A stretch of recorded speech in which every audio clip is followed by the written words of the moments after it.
You have no idea how many. You have no idea what's coming. We smell Christian blood. We we are waiting for our day. And when the call is given, millions of us will be released.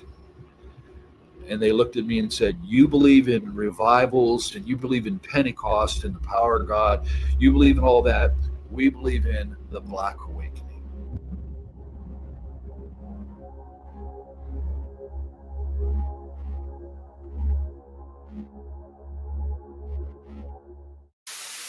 So I look at you or I look here? It's up to you. Okay. So, all right. What is the Black Awakening? It's related to the red horse prophecy in Revelation. It's related to 2 Thessalonians 2 when it says about the day of the Lord, the parousia. That day will not occur until the apocalypse of the Antichrist and the apostasia, the word rebellion or revolt. That's all really defined in the prophecy of the red horse. But here's where the term came from and why I used it purposely. When I started dealing with ritually abused individuals, then we dealt with military-oriented, highly trained, programmed shooters and assassins inside of them. When we began to deal with them, I dealt with someone from Fort Bragg for quite a while and a few others. We're sitting in a lake, Conneaut Lake. They reached over, ripped open my shirt to see if I was wired, if I was wiring and recording them. And they were the most sophisticated satanic warrior type person. They knew 5-6 languages. They knew the ancient Twilight languages. They knew how to conjure. They knew how to use Belteshazzar, Okwam, all these old Pictish languages of the Druids to summon. They are the real Luciferian. They've been through many human sacrificial things. So they sat there to tell me some of those things, what they've been involved with, how they sacrifice a human. I'm listening to all this stuff from them. And then they said to me, "You have no idea, Russ, how many of us there are out there. How many satanic, they use the term, chosen ones. You have no idea how many. You have no idea what's coming. We smell Christian blood. We are waiting for our day. And when the call is given, millions of us will be released."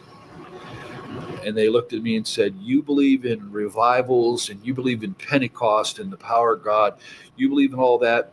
We believe in the Black Awakening, a multi-continental release of power to activate the program demonized, where they've weaponized the demonic powers to these super soldiers." Are they waiting for a specific time to unleash their power?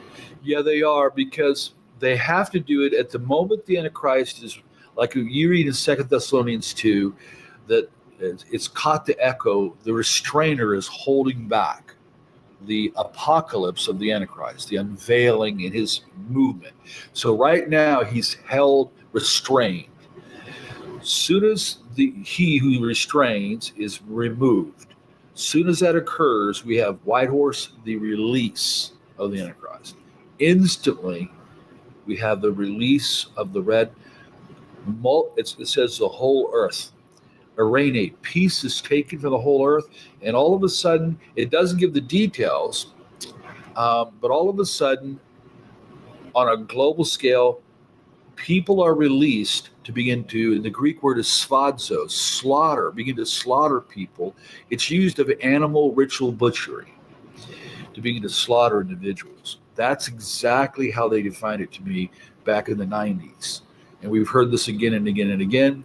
So that scenario fits the Masonic version of chaos before a new order. It fits Father Meradon from the Cathedral of the Black Goat, his book, The Devil's Bible. It fits that scenario too. So some of the oldest, darkest occultists, the idea of chaos first, a collapsing of everything so that a new order could rise, that's all by design. And we've been given the heads up in prophecy, but all prophecy has boots on the ground. It'll all, eventually happen. So I do believe that millions and millions of these trained, programmed, altered, demonized super soldiers. Whether we want to say it or not, they believe they're being raised to help bring the Antichrist in. When I was in England just a few months ago, their top guy that deals with SRA, Wilfred Wong, 25 years. So first time I meet him, I pull him aside and I said, "Listen, you've been doing this 25 years, yeah?" I said, "You know all about programming and demons, all that?" "Yes." I said, I looked right at him and I said, "Wilfred, why are they here in England?" Instantly, he said, "They are here to collapse our government.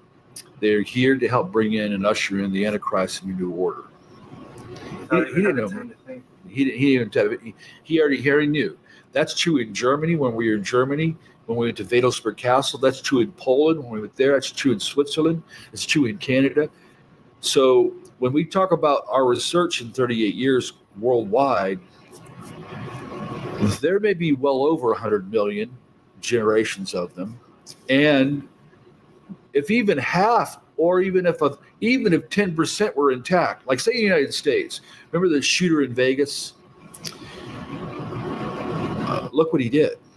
Look what that guy did. Okay, notice what would happen if 10,000 of them, or like Colorado Holmes, or like Jared in Arizona. What if 10,000 of them were released in 1 week? That's their plot plan, and biblical prophecies ahead of that to say, here is what is going to happen, and from that a global monetary collapse, and from that's all that chaos is coming. So Revelation 13, a whole new order with the Antichrist can come. Scary stuff. Yeah.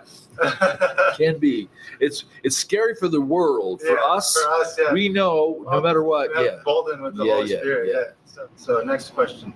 This is a two-part question. First part, does SRA exist? And if so, how prevalent is it in society today? Yeah, satanic ritual abuse, and I could say it this way, it not only exists, satanic ritual abuse is inseparably connected to multiple personality disorder. All of society knows since the late 70s, and even DSM-3, DSM-4, those are the diagnostic manuals for psychology. They all know that all of a sudden, multiplicity started showing up everywhere. They call it DID now. So the secular world they're registering, millions coming in for diagnosis on that. Now they don't know how to handle the satanic side. So I'm going to tell you just straight out, after 38 years of dealing with it, not only is SRA real here in the United States, that there are millions of victims by design, that there's now generations of them. We deal with 65 and 70-year-olds. They're the first generation. Then we go to 40-year-olds and 20-year-olds. I got 8-year-olds and 12-year-olds we're dealing with. Because if you don't stop this somewhere, they do it to the next generation. That's by design. That's the way it's supposed to be for them. So, but it occurs in selection. It's generational. It caused you to, and it's simply to say that they bring a lot of trauma to the child to cause split in personality, so that they can demonize and or begin to program. You're going to be a witch. You're going to be a conjurer. You're going to be a program shooter. All kinds of these things happen. And then they're raised in that system, and they're raised to keep all of that hidden down and just have kind of little Joey up or little Sally up. And they may not know until they're 15, 16. They may not know what's inside of them till later on. But millions have already showed up at psych wards all across America since the late 70s to this day. We look at a child and automatically we're going to protect them, save them, guard them, whatever it takes. They look at a child, they'd eat it alive, they destroy it, they torture it. You got to remember that's their nature. And so if they could show more of their nature to a defenseless child, they love that. That's why some rituals are called demon revels or satanic revels. The younger the child, here's exactly what dark undergrounders have said to me. The younger, the better. And we never kill them right away. We prolong the torture. Why? Because we have to raise the energies, the terror, the fear, and then little by little letting some blood out, because blood is and all that torment. It's like, think in terms of rats and garbage. Smelly old garbage draws the rats. A ritual with all that torture, with all that pain, ultimately prescribed by the demons in the first place, it draws them. And once they begin to open the blood gate, that's what they attach to in the context ritual. Then when a child or a human is killed, that's when the demons are released to the practitioners. So it's all about their unsatiable hatred of God, anything they can do to harm humanity, harm innocence, as an attack on God in a sense. There's no question in their nature, they don't shed a tear. They don't have any mercy. So they'll harm, and they love that as part of the entrance to come into the side. Here's the other side of it. We've been to Canada, Scotland, Geneva, Switzerland, Germany, Poland. They're all over there. We just got back from Scotland, UK, and we met one of the guys there, one of the leaders in the whole nation on the subject, and same issue. It stems from the original Nazis creating a master race. Wherever the Nazis went in the early 50s, rat lines all around the planet, wherever you see them going to escape, then you see the rise of SRA. So we need to rename this. SRA that's the tools to hammer this in and to augment these people and to bring the demonization and to create them. But really, it is part of the master race development that started back in the late 30s. And Himmler's goal was to create 200 million of them. That was his stated goal.